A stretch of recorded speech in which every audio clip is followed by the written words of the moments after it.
আল্লাহ রাব্বুল আলামিনের আলাদা শুকর। আল্লাহ রাব্বুল আলামিন আমাদেরকে পবিত্র জুমার দিন জুমার নামাজ আদায় করে সেই পৃথিবীর সর্বশ্রেষ্ঠ স্থান আল্লাহ ঘর মসজিদে আসার তৌফিক দান করেছেন। আলহামদুলিল্লাহ।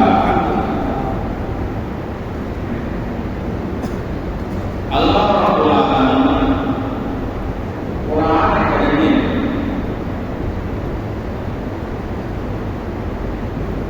প্রায় অর্ধেক জায়গায়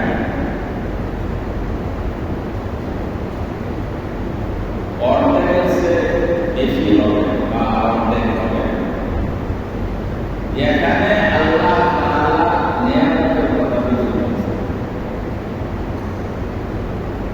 তিন ধরনের আয়াত। একটা হলো আহকাম,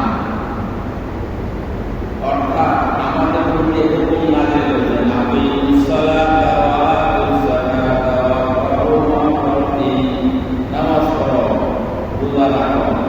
শাহরু রমাদান আল্লাযী উনজিলা ফীহিল কুরআন হুদাল লিন-নাসি ওয়া বায়িনাতিন মিনাল হুদা ওয়াল ফুরকান। রমজান মাসের এরকম আয়াতে আহকাম 600 আছে। 600 কোরআন শরীফের মধ্যে আয়াত কত? মোট আয়াত কত? 6660 আয়াত। মোট আয়াত কত? এটা শুধু আলেম আমাদের জানার বিষয় না, এটা মুসলমান হিসেবে প্রত্যেক মানুষের যে কোরআন আমার দুনিয়া পাতে হবে, দুনিয়া জীবন ব্যবস্থা, পরকালের জীবন ব্যবস্থা, যে কোরআন দুনিয়াটাকে আমার সম্মান দিবে, যে কোরআন কবরে আমাকে সম্মান দিবে, আমাকে নাজাত দিবে এবং আযাব থেকে হাসরের ময়দানে নিয়ে আমার সুপারিশ করবে, যে আমাকে জান্নাতে নিয়ে যাবে, যে কোরআনকে আল্লাহ রাব্বুল আলামিন বেহেশতের মধ্যে প্রবেশ করাবেন,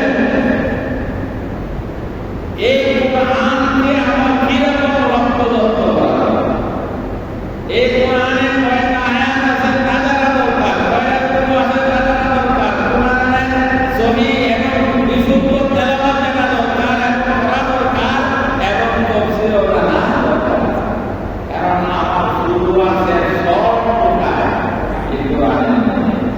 তো কোরআনের মধ্যে 6660 আয়াতের মধ্যে আয়াত আকার মাত্র 600। আর বাকিগুলো হলো যে আল্লাহ তাআলা যে এত নেয়ামত আল্লাহ তাআলা আমাদেরকে দান করেছেন এর বর্ণনা। এছাড়া বাকিগুলো কি?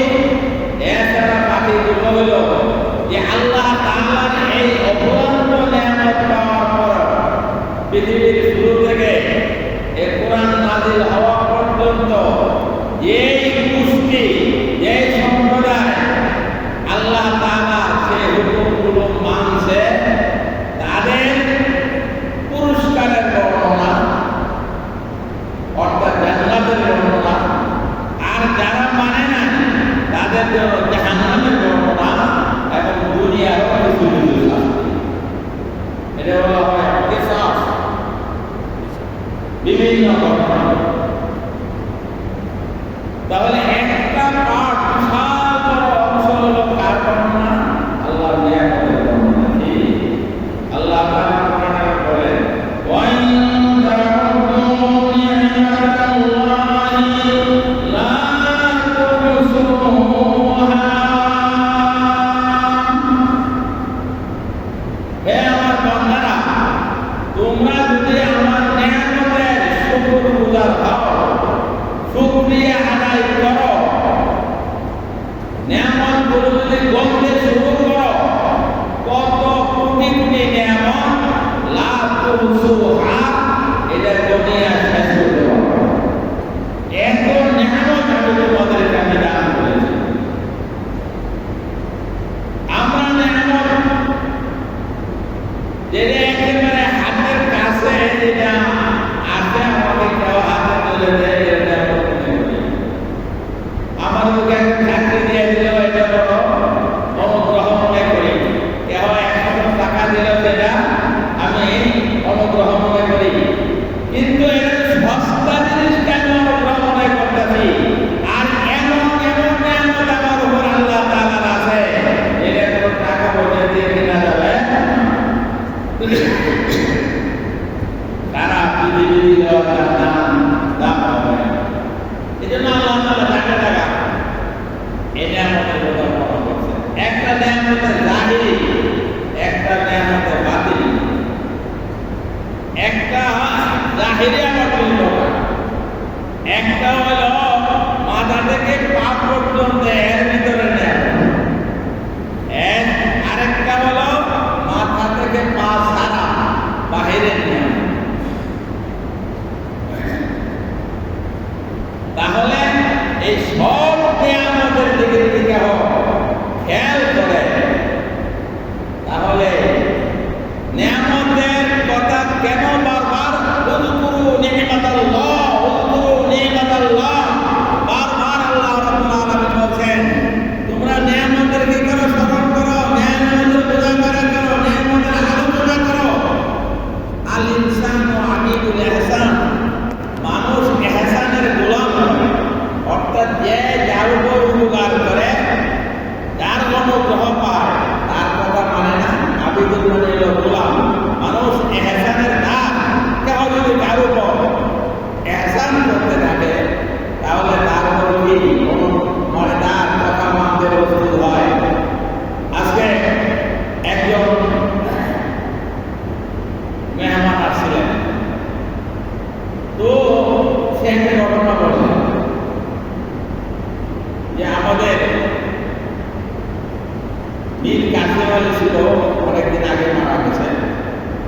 সে হাসপাতাল করছিল। সে উপলব্ধ করে সেই ঘটনা ভিন্ন, যে ওনাকে আমি বলতে পারবো না। ওনাকে অনেক কোটি টাকা ঋণ দিয়েছিলেন উনি। ঋণ দেওয়ার পরে উনি মারা যান। মারা যাওয়ার পরে উনি ভাবছেন যে আমি এই টাকা কখনো পাবো না, কারণ উনি মারা গেছে, কে দেবে? আর পাওয়া না গেলেও আমার কোনো দুঃখ নেই, আমি মনের থেকে এটা চাইব না। কেন চাই নাই? উনি আমার এমন একটা উপকার করছেন এমন সময়, যে উপকারের কারণে তার প্রতি আমার এত শ্রদ্ধা, এত ভক্তি, দিয়ে কোটি কোটি টাকা যদি নাও দেয় আমার কোনো অসুবিধা নেই। মানে সে ব্যবসা করে যে একবার কি হইল, লস খাইল 25 কোটি টাকা। এরপর ওনার কাছে গেল, যাওয়ার পরে উনি এক জায়গায় সুপারিশ করে দিয়েছেন, যার কারণে একটা প্রজেক্ট উনি পাইছেন। ওই প্রজেক্ট দিয়ে উনি অনেক লাভবান হয়েছেন। ওনার ঋণ পরিশোধ করে ব্যবসা উঠে গেছে। এখন সারা জীবন তার প্রতি শ্রদ্ধাবান। কেন? এই যে একটু সুপারিশের কারণে অনুগ্রহ পাইছেন, কোটি কোটি টাকা ছাড়তে রাজি আছেন। কেন? তার অনুগ্রহ পাইছে। এরকম আমাদের জীবনে অনেকের সঙ্গে কি ঘটনা আছে।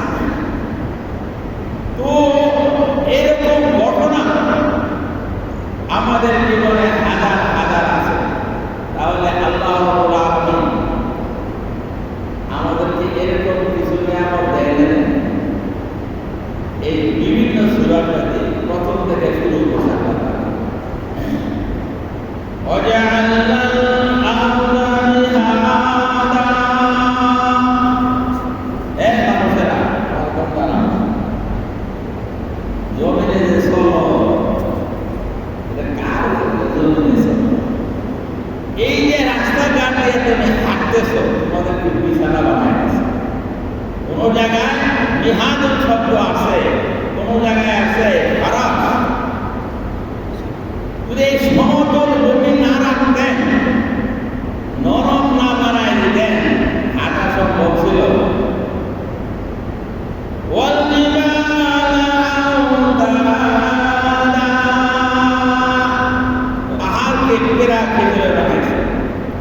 দেখেন পৃথিবীটার কিন্তু একটা ব্যালেন্স করে বানাইছেন।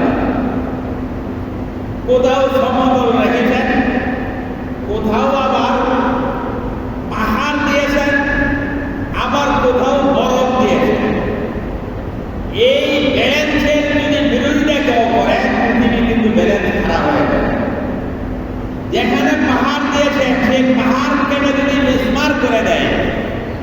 তাহলে কিন্তু ওই এলাকায় একটা বিপর্যয় ঘটবে। যে এলাকায় বরফ দিয়েছে ওই এলাকায় যদি ইন্ডাস্ট্রি করে বেশি বেশি আগুন দিয়ে সে বরফ গলায় ফেলে তাহলে আরেকটা বিপর্যয় ঘটবে। যে এলাকার মধ্যে অনেক খাল বিল রেখেছেন এই সবগুলো যদি বরাদ করে সব বাড়ি ঘর বানায় ফেলে এখনো বিপর্যয় ঘটবে। আজকে আমাদের আফগানগর আমরা বসবাস করি কিন্তু এর পেশায় জলাশয় ছিল সেই জায়গা যতটুকু স্থান উপরে আছে এই সবগুলোর পানি নিষ্কাশনের জায়গা ছিল যথেষ্ট। এখন এটা বরাদ করে বাড়ি ঘর বানায় ফেলছে আমরা অনেক নানা বিল্ডিং পানি নিষ্কাশনের জায়গা নাই, অসুবিধা হচ্ছে। তাহলে আল্লাহ রাব্বুল আলামিন যে পৃথিবীটা বানাইছে এই পৃথিবীটা বানানোর একটা ব্যালেন্স রেখে বানাইছে। এই যে জলবায়ু পরিবর্তন হলে বাংলাদেশ ক্ষতিগ্রস্ত হয়ে যাবে এটা কি মানুষের হাতের কামাই না? তো আল্লাহ বলেন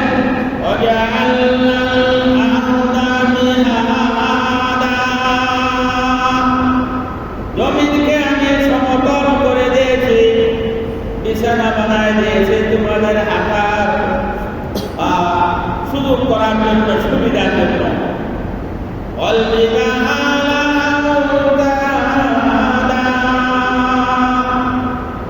পাহাড়গুলোকে আমি গেলেন কারণ পৃথিবীটা পানিগুলো বাঁচতেছে, সুতরাং এর মধ্যে একটু ওজন যদি ব্যালেন্স না হয়, নৌকা যদি একদিকে বেশি পাহাড় দিয়ে দেয় আমার পাড়ে দিয়ে দেয় তাহলে একদিকে কি কাইট হয়ে যাবে।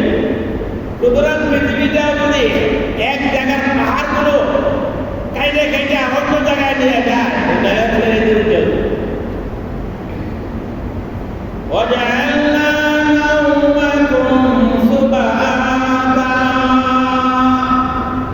তোমাদের ঘুমকে আমি আরামের জন্য দিয়ে দিচ্ছি। ঘুম কিসের জন্য? আরামের জন্য। ঘুমাইলে মানুষ শরীরটা ফ্রেশ হয়ে যায় না? যদি কারো ঘুম না হয় কি অবস্থা হয়? ট্যাবলেট খাইতে খাইতে খাইতে খাইতে এরপর ঘুম আসে না। যদি একটু মানুষের ঘুম না হয় পাগল হয়ে যাবে। আরাম করবে। ঘুম কে দিয়েছে? আমি দিচ্ছি। মাঝে মধ্যে একটু ঘুমকে এদিক সেদিক করে দিয়ে দেখায়।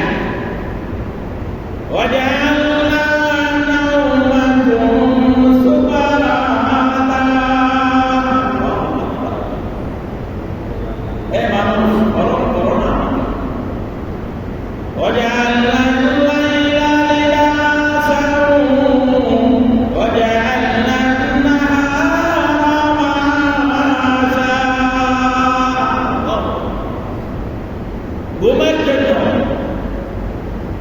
একদম পুরো লাইটিং হইলে ঘুম ভালো হয় না, একটু অন্ধকার হইলে ঘুম ভালো হয়। এই জন্য আল্লাহ বলছেন কি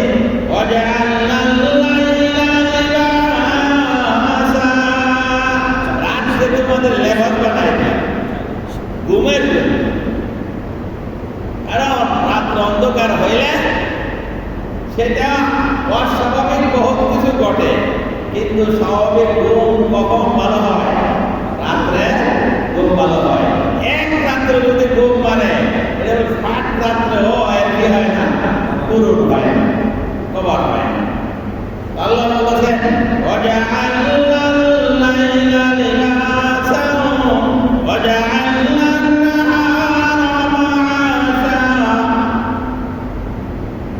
রাতকে আমি লেবাস বানাই দিলাম তোমাদের ঘুমের জন্য, আরামের জন্য। এটা অন্ধকার বানাই দিলাম জীবন পরিচালনার জন্য, জীবিকা নির্বাহ করতে হবে। এখন শুধু তোমার অন্ধকার হলে চলবে না, তখন ভরসা লাগবে। তাহলে দিনকে তোমার কি করলাম? তোমার জীবিকা নির্বাহের জন্য দিয়ে দিলাম। وبنينا فوقكم سبعا شدادا। এই যে আমি দিন বানায় দিলাম এটার ব্যাখ্যা কি? আল্লাহ বলেন তোমাদের উপরে আমি 7টা স্তরে করে 7টা আসমান দিয়ে দিলাম। কয়টা আসমান? 7টা। وبنينا فوقكم سبعا شدادا। অন্য আয়াতে আল্লাহ বলেন আলাম তারাউ কাইফা খালাকাল্লাহু সাবআ সামাওয়াতিন তিবাকা ওয়া জাআলাল কামারা ফীহিন্না নূরান ওয়া জাআলাশ শামসা সিরাজা। আল্লাহু আকবার। আলাম তারাউ, তোমরা কি দেখো না? কাইফা খালাকাল্লাহ, কিভাবে আল্লাহ তাআলা সৃষ্টি করেছেন? সাবআ সামাওয়াতি, 7টা আসমান, তিবাকা, স্তরে স্তরে। কয়টা আসমান? 7টা আসমান আল্লাহ তাআলা বানাইছেন। কি সৃষ্টি করেছেন? স্তরে স্তরে, স্তরে স্তরে সৃষ্টি করেছেন। আমরা কয়টা আসমান দেখি? আমরা একটা দেখি, আর 7টা কি দেখি? বলেন এটা যদি আমরা বিশ্বাস না করি, মানুষের আকল দিয়া ওই পর্যন্ত যাওয়ার প্রয়োজন আছে? কারণ মানুষের আকল বুদ্ধি বিবেচনা দিয়া শুধু প্রথম আসমানের নিচে কি করতে পারবে? দেখতে পারবে। বিজ্ঞানীরা হয় না, বহু জায়গায় গেলাম, চাঁদে গেলাম, অমুক জায়গায় গেলাম, খালি শুধু স্তর শুনলাম আছে, হুজুররা কয়, খুঁজে তো পাওয়া যায়। তারা আসমান বলে কয় নীল আকাশ, নীল আকাশ। যতই যায় ততই কি পায়? নীল আকাশ। শুধু ওই প্রথম আসমানের নিচে 80,000 আলো আছে। আসমানের নিচে এক একটা আরাম দুনিয়ার সবচেয়ে ছোট আলো। তাহলে এই সৌরজগতের ভিতরে কতটুকু জায়গা কোন মানুষের তৈরি যন্ত্র পুরাটা ভ্রমণ করতে অক্ষম। এখন বলে যে না, আসমান বলতে কিছু নাই, সব খালি খালি স্তর, কিছু নাই। কেন? আমাদের যন্ত্রে আমাদের এটা কি আসে না, এই জন্য স্তরে স্তরে আসমান এটা প্রত্যেকে হবে। তো ওরা অবিশ্বাস করলে কি অবিশ্বাস হয়ে যাবে? না, আছে আছে, অবশ্যই আছে। আমাদের এক বক্তা খুব সুন্দর কথা বুঝাইতে যে তোমরা কিভাবে বুঝবা এটা। একবারে যে বিবাহ করা আছে, বাউন বুঝেন, অনেক লম্বা সোলা নাকি, একদম হাঁটো বাউন। এখন ওই বাড়িতে কলসির মধ্যে সুই পড়ে গেছে। কি করে গেছে? এখন তো ছোট মানুষ, কলসিতে তো হাত দেয় না, হাত দিয়ে লাগাল পায় না। তো বলছে যে সুই পড়ে গেছে, কিভাবে আনবো? তো হাত দিয়ে আনা, লাগাল তো পায় না। তাহলে ওই গাইলের উপর উঠবে। গাইল বুঝেন না, আমাদের ব্রাহ্মণবাড়ি হলে বুঝলো সত্যি। আগে যে চাউল বানাইতো, 2টা ছিল, ডেকি এবং হাতে সে হাত এবং গাই। তো ওই সময় জলসখী ছিল না, ওই সময় ছিল না। তো এটাকে রাইতা উপর করে রাখো, উপর করে এর উপর পাড়া দিয়ে এরপর হাত দাও। তাই করলো, এরপর হাত দিল, এরপর কি লাগাল হয় না। তো আম্মা যা, তো কি হয়েছে? ওই কলসি তো তোলা নাই, আমি পাবো কোথায়? কলসির কি নাই? তোলা নাই। কলসি তোলা নাই না, সে হাতে লাগাল হয় না, সে হাতে লাগাল হয় না। আরে বিজ্ঞানীরা, তোমরা বিজ্ঞানী হয়েছ, তোমাদের আকল কতটুকু? তোমার আকলে লাগাল ভালো না, এই জন্য বলে যায় না তোরা আসমানের স্তরই নাই। দেখো আলাম তারাউ কাইফা খালাকাল্লাহু সাবআ সামাওয়াতিন তিবাকা। হে আমার বান্দারা, তোমরা কি দেখো না আমি কিভাবে 7 আসমান তৈরি করেছি, স্তরে স্তরে স্তরে করেছি।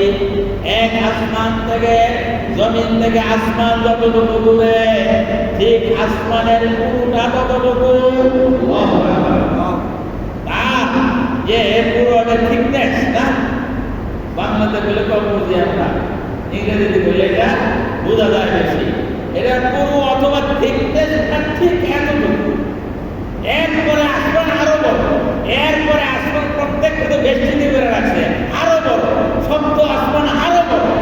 আমার নবী, আপনার নবী মুহাম্মদ রাসূলুল্লাহ সাল্লাল্লাহু আলাইহি সাল্লামকে আল্লাহ রাব্বুল আলামিন তার সান্নিধ্যে নেওয়ার জন্য এই সব আসমানে এই পুরোটাকে রাস্তা করে দিয়েছেন। এক এক আসমানে গেছেন আর কপাট খুলে গিয়েছে, এই পুরোটা পাড়ি দিয়েছেন। বিশাল ঘটনা মেরাজের সময় আপনারা শোনেন, লাস্ট মাথা পর্যন্ত দিয়েছে। আরে আকল দিয়ে কি বুঝতে চাও? আকল দিয়ে বুঝলে তো নিচের টুকুই বুঝতে পারতেছো না। এরপরে প্রথম আসমান, দ্বিতীয় আসমান, তৃতীয় আসমান, চতুর্থ আসমান, পঞ্চম আসমান, ষষ্ঠ আসমান, সপ্তম আসমান, এরপরে সিদরাতুল মুনতাহা, এরপরে জিবরাইল আলাইহিস সালাম বলেন, ইয়া রাসূলুল্লাহ, হে আল্লাহর হাবিব, এই পর্যন্ত আমার সীমানা, এরপরে আমার যাওয়ার অনুমতি নাই। এরপরে নূর আর নূরের কারবার, এখানে আল্লাহ আপনাকে বিশেষভাবে দিয়ে নেবেন। আমি এক কদম যদি সামনে বাড়ি, আমি জিবরাইল নূরে ছারখার হয়ে আল্লাহর পক্ষ থেকে রফরফ নামে এক বাহন আসলো। ওইটা আমার রাসূল বসলেন আর সেটা উপরে উঠতে থাকলো, উপরে উঠতে থাকলো, উঠতে উঠতে উঠতে উঠতে একেবারে আল্লাহ রাব্বুল আলামিনের সামনে গেল। যখন নিজের জ্ঞান, নিজের বুদ্ধি দিয়ে বুঝতে চায়, বুঝতে পারবে না। আলিফ লাম মিম যালিকাল কিতাব লা রাইবা ফীহ, এটা তো এমন এক কিতাব যার মধ্যে বিন্দু মাত্র সন্দেহ, বিন্দু মাত্র সন্দেহ আছে। এইটাকে বিশ্বাস করার নাম হলো ঈমান। ইউমিনুনা বিল গায়বি, না দেখে বিশ্বাস করতে হবে। এরপরে জান্নাত আছে, এরপরে জাহান্নাম আছে, অনেক কিছুই আছে, সেটা বিশ্বাস করার নাম হলো কি? ঈমান। দেখে দেখে বিশ্বাস করা, যুক্তিতে বিশ্বাস করার নাম কি না? ঈমান নয়। আমাদের নবী মুহাম্মদ রাসূলুল্লাহ সাল্লাল্লাহু আলাইহি ওয়াসাল্লাম বলছেন, এর উপর বিশ্বাস থেকে বিশ্বাস করা, এর নাম হলো ঈমান। না 100 বছর সবাই বিশ্বাস করো, কবরে গিয়ে যখন খেলা খাইবো ভালো করে, তখন কবরে আযাবটা ঠিক বুঝবো না, তখন তারা মনে করবে হাসরের ময়দানে বিচার হইয়া আলাদা করে দিব, জাহান্নামের দিকে বুঝবে না হাসরের দিক, ওই সময় মনে হবে জাহান্নামের দিকে নিক্ষেপ করা হবে, তখন তার বিশ্বাস করতে কোনো ভুল আছে যে এটা জাহান্নাম, কিন্তু ওই সময় কোনো কাজ হবে না। তো বলতেছিলাম যে আল্লাহ রাব্বুল আলামিন আসমানকে স্তরে স্তরে সৃষ্টি করছেন। এরপর আল্লাহ কি বলেন, ওয়াজআলাল কামারা ফীহিন্না নূরা ওয়াজআলা শামসা সিরাজা, আল্লাহ রাব্বুল আলামিন সূর্যকে লাইট হিসেবে দিয়ে দিয়েছেন। এমন লাইট দিয়ে দিয়েছেন যে লাইট সারা পৃথিবীকে একত্রে এক সময় আলোকিত করে দেবে। শুধু আলো হাঁটা চলাফেরার সুবিধা নয়, আমরা বুঝি না যে জায়গার মধ্যে আলো পায় না, আলো যায় না, ওই জায়গায় ফসল ফলাদি হয় না। মানে কত কাজ যে হয় লাইটের, সূর্যের, ছোট বাচ্চা ভিটামিন অমুক অমুক নাই, রোদ্রে ধরো বেড়ে বেশিক্ষণ লাগে না, জানালার রোদ্রে কতক্ষণ রাখো তখনই মিশে মিটে ফেলবে। এদের তো ডাক্তাররা কিছু কিছু আবিষ্কার করে বের করছে, আর কত হাজারো উপকার সূর্যের আছে। এবং সেই চাঁদকে নূর বলছে, স্নিগ্ধ আলো, যেটার মধ্যে কঠোরতা নেই, আবার অনেক স্নিগ্ধতা আছে। এবং পুরা আসমানকে আমি সৌন্দর্য করেছি তারকারা দিয়া, তারকারা দিয়া। তাহলে আল্লাহ আসমান সৃষ্টি করলেন, আবার জমিন সৃষ্টি করলেন, আবার কি করলেন? এর মধ্যে চাঁদ দিলেন, সূরজ দিলেন, তারকা দিলেন। কে দিচ্ছেন? কে দিচ্ছেন? কে দিয়েছেন? আল্লাহ।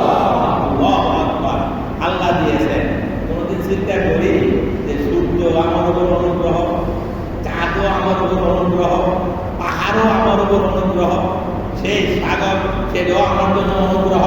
আজকে যদি এই সাগর বেশি পানি না হইতো, আমাদের অনেক সময় যে মানুষ স্থলভাগে বসবাস করে আর জলভাগে মানুষ বসবাস করে না।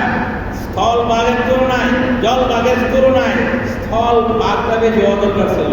জল ভাগ বেশি না স্থল ভাগ বেশি? কোন ভাগ বেশি? জলভাগ। তো যুক্তিতে আমাদের তো যুক্তিতে ছিল একটু স্থল ভাগ বেশি হতো তাহলে ভালো হতো। আরে না, এই স্থল ভাগে যারা বসবাস করবে তাদের সব কিছুকে হজম করে নেওয়ার মতো এমন কিছু জায়গার দরকার ছিল।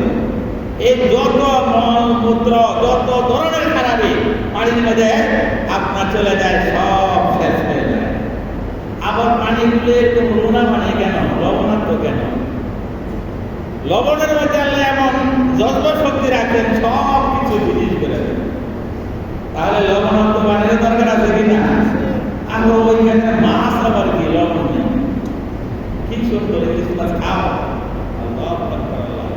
আরে আল্লাহ নিয়ামত কত, নিয়ামত আল্লাহি লা তুসুহা। হে মানুষেরা, হে আমার বান্দারা, আমার নিয়ামত তোমরা হিসাব করো, একটার পর একটা কি দেখো, আরে গণে শেষ করতে পারবে না। এত নিয়ামত তুমি টের পাইতেছো না, কিন্তু তোমার উপকার করতেছে। وَبَنَيْنَا فَوْقَكُمْ سَبْعًا شِدَادًا وَجَعَلْنَا سِرَاجًا وَهَّاجًا وَأَنزَلْنَا مِنَ الْمُعْصِرَاتِ مَاءً ثَجَّاجًا। আল্লাহু আকবার। খালি বানায় রাখলে তো হবে না। আল্লাহ বলেন আনজালনা মিনাল মুসিরা। মুসিরা বলা হয় যে এমন মেঘমালা যার মধ্যে পানি ভরা। ও আনজালনা মিনাল মুসিরাতি মাআন সাজ্জাজা। এই যে মেঘের বড় বড় টুকরা, এর থেকে আমি পানি তোমাদেরকে অবতীর্ণ করে পানি পাঠায় দিচ্ছি, কিন্তু বিশাল এক টুকরা একবার ফেলে দিচ্ছি না। কোথায় সেই মেঘমালাগুলো ঘুরতেছে? নিচে কিছু নাই, আকাশের মধ্যে ঘুরতেছে। আল্লাহু আকবার, আল্লাহু আকবার। এই মেঘমালা থেকে সে পানি যেমন ছাকনির মতো এক ফুটা ফুটা করে পড়ে, বৃষ্টির মধ্যে আমরা দৌড়াই, গায়ে লাগে, আরাম লাগে। সেই ফসল হচ্ছে, সেই ফসল নষ্ট হচ্ছে না। খালি শুধু মাঝে মধ্যে একটু বড় বড় ফুটা একটু ফালায়া দেন, এই যে এটা আমি শিল বলি, যার কারণে ধান নষ্ট হয়ে যায়, ফসল নষ্ট হয়ে যায়, কোনো এলাকা গর্ত হয়ে যায়। যদি খালি একটা মেঘমালা, একটা মেঘের টুকরা এক জায়গায় ফেলে দিত, তাহলে এক শহর শেষ হয়ে যেত। তাহলে ওইটাতে ছোট্ট ছোট্ট কাতরা কাতরা করে কেক ফেলে নাজিল করেন। কে নাজিল করেন? আল্লাহ বলেন আনসালনা মিনাল মুসিরাতি মাআন সাজ্জাজা। এটাও কেন আপনার লিনুখরিজা বিহি হাব্বা ওয়া নাবাতা। কারণ যখনই এটা জমিনে পড়ে তখন এর দ্বারা আমি দানা ফসল উৎপাদন করি। অনাবাতা, তারপরে তোমার ফসল ফলাদি এবং শস্যাদি এগুলো আমি উৎপাদন করি। আলফাফা, আর বিশেষ বাগান তোমাদেরকে করায় দিয়ে মন জুড়ায় যায়। তোমরা পয়সা হইলে টাকা তোমার বাড়ি করো একটা, আরেকটা গ্রামে বাড়ি করো, কেন? ওইখানে যেন গাছপালা তুমি ভালো করে দেখতে পারো। আরে যাও ওইখানে যেন আমাদের করো কিনা, এই শক্তি আদায় করো কিনা। এই যে সুন্দর গাছপালা উঠাই দিলেন, কে উঠাই দিয়েছে? তো আল্লাহ রাব্বুল আলামিন অন্য আয়াতের মধ্যে বলেন আফালা ইয়ানজুরুনা ইলাল ইবিলি কাইফা খুলিকাত। তোমরা কি একটু ভালো করে দেখো না আমি সে উটগুলোকে কিভাবে সৃষ্টি করেছি? আল্লাহু আকবার। ওদের বিশাল মানে যখন বহর চলে অনেকেই দেখছে, সুন্দর দেখা যায়। পশু তো অনেকগুলো আছে, গরু আছে, ছাগল আছে, এরপরে মহিষ আছে, বাঘ ভাল্লুক আছে, কিন্তু বিশেষত উটের কথা আল্লাহ বলছেন। কেন? এটা এমন এক প্রাণী তোমার বেশি উপকারী। এটা গোস্ত খাইতে পারো। এটা এমন বাহন, মরুভূমিতে তুমি চলতে পারো, পাহাড়কে উপরে যেতে তুমি চলতে পারো, তোমার গাড়ি দিয়ে সব জায়গায় যেতে পারবো না, কিন্তু উট দিয়ে সব জায়গায় যেতে পারো। বাহনের মধ্যে এক সে মানে আরামদায়ক বাহন আর কিছু হতে পারে না। আফালা ইয়ানজুরুনা ইলাল ইবিলি কাইফা খুলিকাত। একটু ভালো করে দেখো, একটু গভীর দৃষ্টিতে দেখো, আল্লাহর কথা স্মরণ আসবে কিভাবে আল্লাহ তাআলা উট সৃষ্টি করেছেন। ওয়া ইলাস সামাই কাইফা রুফিআত। আল্লাহ আসমান কিভাবে উঁচু রেখেছেন, এই গায়ের আমাদের তারাও নাহা, কোনো খুঁটি ছাড়া, কোনো খুঁটি নাই। আমরা যত খুঁটি কম হয়, পিলার কম হয়, এটা আমরা মনে করি খুব মজবুত হয়েছে, সুন্দর হয়েছে না। কারণ এই মসজিদের মধ্যে দৃশ্যমান দুইটা পিলার অনেককে দেখাই আমি, যে মসজিদটা যাতে পিলার কম দেখা যায় এই জন্য দুইটা করছি। অনেকে আজকেও মসজিদ আইসা মেহমান আসছিলেন, খুব খুশি হইলেন যে মসজিদে একটু খোলামেলা লাগে, কারণ পিলার নাই। একজন কোন মসজিদে গিয়ে আমাকে বললেন, হুজুর এত কোটি টাকা খরচ করছে কিন্তু পিলার দিয়ে বলে ফেলছে, তো কলম দিয়ে বলে ফেলছে। যদি এই মাত্র একটু অল্প কলম দিলে এত বড় সংসার হয়, এত বিশাল আসমান আল্লাহ রাব্বুল আলামিন পিলার ছাড়াই রেখে দিয়েছেন। আমাদের মসজিদে আলোচনা করতেছি যে আইমাম একটু তাকায় দেখেন তো আসমানের উপর পিলার আছে কি, জানালা দিয়ে দেখেন পিলার দেখা যায়, কোন পিলার দেখা যায়? তো সারা আসমানটা এরকম ভাবে পিলার ছাড়া তিনি রেখেছেন। তিনি কে? আল্লাহ। আল্লাহ আল্লাহ বলতেছে, আমি বলি না আল্লাহ এগুলো স্মরণ করাই দিয়েছেন, এগুলো তোমরা কি দেখো না কেন? আফালা ইয়ানজুরুনা ইলাল ইবিলি কাইফা খুলিকাত ওয়া ইলাস সামাই কাইফা রুফিআত। আমি কেমন ভাবে আসমান সৃষ্টি করেছি, একটা কলম দেই না, একটা পিলার দেই নাই, একদিন দুই দিন আছে না, কত লক্ষ বছর আগে সৃষ্টি করেছি। আরো যদি কোটি কোটি বছর থাকে, একদিনও পোকামা করে ধরবে না, একটু বেশ কম হবে না। যেমন সূর্য রেখেছি তেমনই থাকবে, আর যেমন চাঁদ রেখেছি, তারা রেখেছি, তেমনই থাকবে। যেদিন আমি পৃথিবীর উদ্দেশ্যে, যে উদ্দেশ্যে সৃষ্টি করেছি, সেই দিন যদি উদ্দেশ্য সফল না হয়, একটাও থাকবে না। ওয়াইলাল জিবালি কাইফা নুসিবাত। আল্লাহ রাব্বুল আলামিন বলেন যে পাহাড়গুলোকে কিভাবে আমি খাড়া করে রাখছি। যে এলাকায় বেশি পাহাড় কাটাকাটি শুরু হয়েছে, ঝড় বৃষ্টি শুরু হয়েছে, কারণ ওই এলাকা, ওই ঝড় বৃষ্টি ওই এলাকা না হওয়া ভালো, কারণ মানুষদেরকে সৃষ্টি করছে ওইটা ঝড় বৃষ্টি কম হওয়ার মধ্যে তাদের প্রাকৃতিক গড়ে উঠেছে। ওইখানে যদি ঝড় বৃষ্টি হয়ে যায় তাহলে মানুষ বিপদে পড়ে যাবে।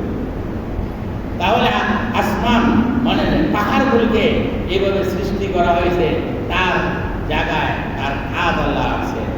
শেষ করে বলে ওয়াইলাল আরদি কাইফা সুতিহাত। জমিনকে কিভাবে বিছায় রাখছে। এরপর প্রত্যেক জায়গায় আল্লাহ নিজের কুদরত, নিজের নিয়ামত বর্ণনা করার পরে একটু কথা বলেছেন, ফাযাক্কির। এত কিছু আমি বর্ণনা করলাম, ফাযাক্কির, তুমি উপদেশ গ্রহণ করো, তোমার একটু বুঝ আসার জন্য, একটু যেন তোমার ভিতরে এই এহসাস অনুভূতি আসে, এই জন্য এত কিছু বর্ণনা করলাম। ফাযাক্কির ইন্নামা আনতা মুযাক্কির। হে রাসূল, মানুষকে এই কথাগুলো জানায় দেন, উপদেশ দেন, আপনি একমাত্র উপদেশদাতা। লাস্তা আলাইহিম বিমুসাইতিরিন।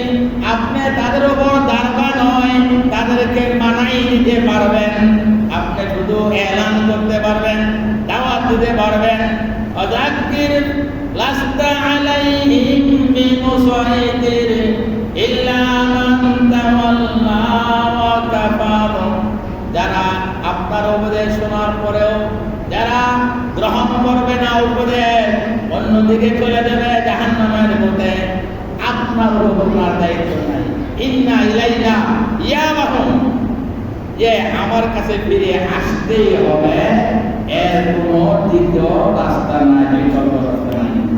তারপরে যে আছে ইন্না ইলাইনা ইয়াবাহুম সুম্মা আলাইনা হিসাবাহুম, করায় গণনায় তার হিসাব হবে, করায় গণনায় হিসাব। এই সব কিছু বলার লাস্টে বলে দিলেন আমার কাছে আসতে হবে, এত অনুগ্রহ তোমাদের করলাম, এখন এই অনুগ্রহ পাইয়া শুকরিয়া আদায় করবা কিনা? শুকরিয়া অর্থ হল অল্প আমার হুকুম আদায় করা, নামাজ পড়া, রোজা রাখা, হজ করা, যাকাত ফরজ হলে যাকাত আদায় করা, দান করা। আমাদের বুঝে আসে না। আমাদের এক ভাই বললেন তার জামাই খালি দান করে, অনেক কিছু খায়। তো বুঝলাম না, তুমি সব কিছু দান করে দিয়ে দিলাম। অনেক সময় বাড়িওয়ালি সহায়ক, বাড়িওয়ালি কি হয়? সহায়ক হয়। আবার অনেক সময় কি হয়? একটু উল্টাও হয়। তো সে উল্টা ছিল না, দান করার পক্ষে, তবে এত দান করার পক্ষে না। তার দৃষ্টিকোণ দিয়ে রেখে অতিরিক্ত হয়ে যাচ্ছিল। তো সে বলতেছিল যে আচ্ছা, কত আমরা যদি বাংলাদেশ ছেড়ে দেওয়ার নিয়ত করি, এমনিকেই বসবাস করবো, তাহলে কি করবো? কারণ এমন সম্পদ রাখবে না, বেঁচে কিনা ওই বাড়ি করবো, কোনো সম্পদানে করবো। আমরাও ঢাকা শহরে স্থায়ী থাকবো, দেশে অনেকগুলো জায়গা জমি আছে, বউ পরামর্শ দেয় এই থাকবো আপনার বাইরে উন্নত মুখে চলান, আরেকটা কি ক্লাস দিন, আরেকটা বাড়ি বলে নাই কথা। তো তিনি বলতেছিলেন, তো বলো তো আমরা কি এই দেশের স্থায়ী বাসিন্দা না পরকালের স্থায়ী বাসিন্দা? পরকালের স্থায়ী বাসিন্দা। তাহলে কি আমার সম্পদ এই দেশের রাখবো না পরকালে পাঠাবো? পরকালে পাঠাইতে হবে না? তো পরকালে পাঠাইলে তো পাঠানো দরকার। পাঠানো সুযোগ তো এমন একটা মাধ্যম আল্লাহ দিয়েছেন, বিশ্ব ব্যাংক ডাকাতি হইতে পারে, সেখানে টাকা চলে যেতে পারে। আল্লাহর রাস্তায় তুমি দান করো, আল্লাহর ব্যাংকে জমা করো, এক পয়সাও কি হবে না, চুরিদারি হবে না। বরং যদি এক মুষ্টি তুমি একলাসের সঙ্গে তুমি জমা করতে পারো আল্লাহর ব্যাংকে, তাহলে বহু পাহাড় পরিমাণ তোমাকে দেবে। বুঝলা? সহি না গো? সঠিক কিনা? আমাদের ওই হওয়া দরকার সবাই। হ্যাঁ, তো আল্লাহ তাআলা আমাদেরকে সবাইকে উদ্ধার করো। আমরা শুধু দান সৎকা না, বরং আমল। আরেকটা কথা বলছেন আরেক ভাই, অনেক কথা কোরআন, যে এই যে দেহ আর সম্পদের পিছনে সময় নষ্ট করে, দেহ খাবে পোকায় না, দেহ খাবে পোকে, সম্পদ খাবে লোকে। দেহ খাবে পোকে আর সম্পদ খাবে, কথাটা ঠিক নেই। সুতরাং থাকবে এই আইল, যদি কেউ শিক্ষা থাকে, কেউ যদি দান করে থাকে, কেউ যদি পাঠায় থাকে, কেউ যদি সমাজ কল্যাণ কাজ চলে যায়, এটাই থাকবে, এটাই রয়েছে। শাহজালাল রয়ে গেছে এই দেশে, শাহ কোরআন রয়ে গেছে, আব্দুল কাদের জিলানী রয়ে গেছে, তাদের কথা সে মানুষ বলে, কিন্তু বড় সম্পদশালীর কথা আফসোস করে, অমুকে এত সম্পদ ছিল, তার কথা স্মরণ করে। মানুষ যদি আল্লাহওয়ালা হয় আর তাকওয়াওয়ালা হয়, তখন তার দাম দুনিয়াতে হবে, পরকালে হবে। আল্লাহ তাআলা আমাদের সবাইকে তাকওয়াওয়ালা সহি বুঝ দান করেন। এত অনুগ্রহ আল্লাহর পাইছি, সেই অনুগ্রহ হিসেবে শুকরিয়া হিসেবে আমার জানের যে ইবাদত তাও করতে পারি, মালের যে ইবাদত তাও যেন আমরা করতে পারি। আল্লাহ তাআলা আমাদের সবাইকে তৌফিক দান করুন। ওয়া আখিরু দাওয়ানা